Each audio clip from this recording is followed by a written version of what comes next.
Okay, today we're diving into something we do all day, every day without a second thought: breathing.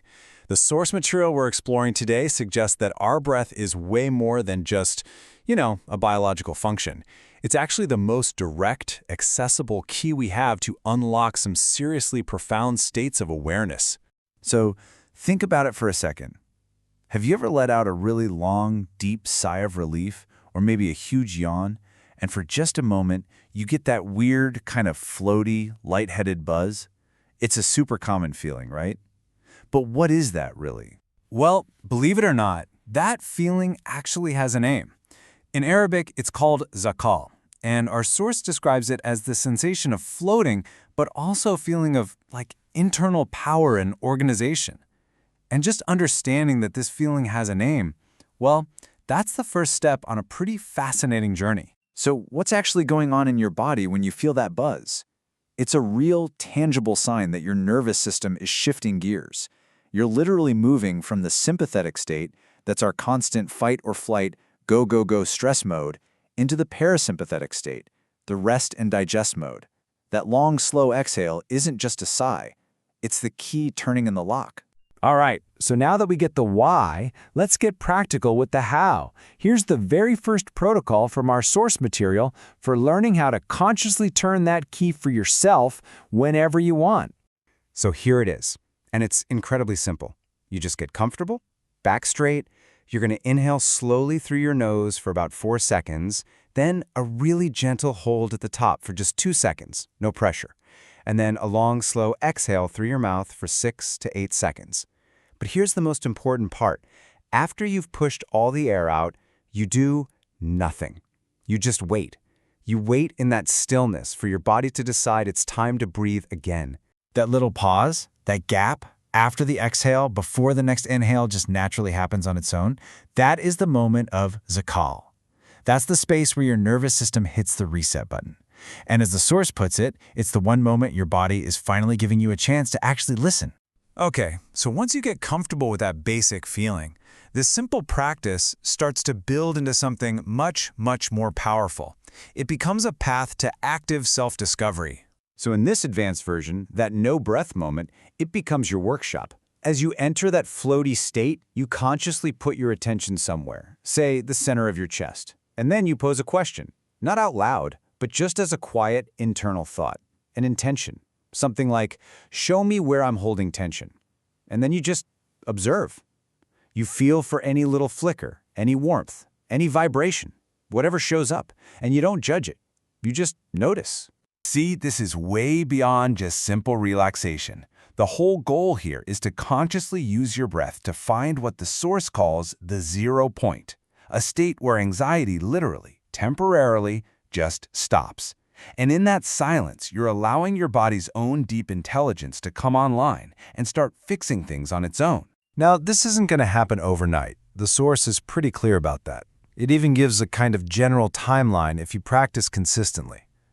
Within a week or so, you might start to feel that warmth or those vibrations.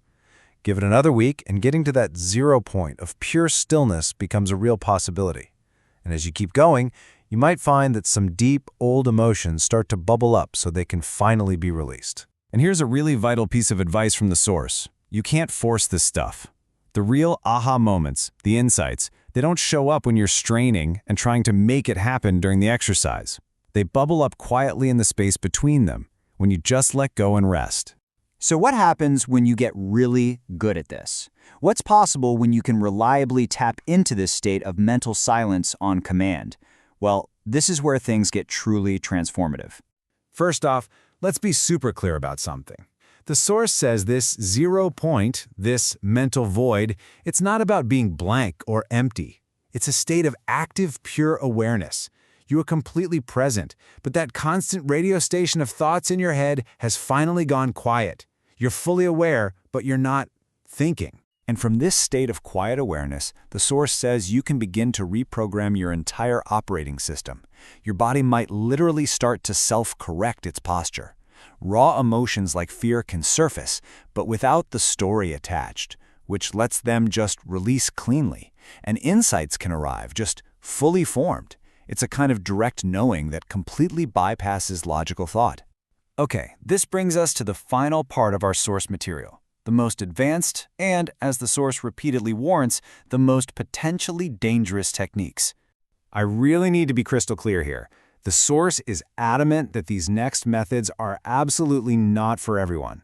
They're for advanced practitioners only and require an incredible amount of respect and caution. Seriously, these are not beginner exercises. I mean, just listen to the names. Triple lock breath, the silent storm technique, even something called identity nullification.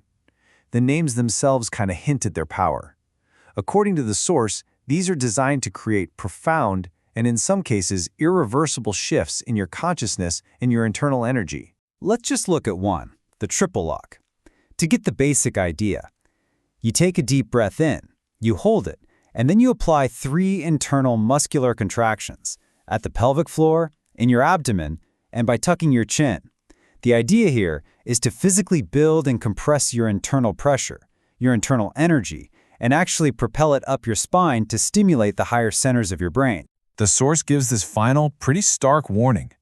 This isn't just yoga. It's not just casual breath work. It describes these techniques as keys to doors. And once you open some of these doors, they might not be so easy to close again. This is deep, system-level work. So the ultimate takeaway from all this is, well, it's a radical one. The source is proposing that your consciousness, your sense of you, isn't some fixed thing that you're stuck with. It's a tool. It's an operating system. And your breath, with these techniques, becomes the keyboard. Which leaves us with one last provocative thought to chew on. If you had the ability to consciously program your own awareness, to literally rewrite your own internal code, what's the first line you'd write?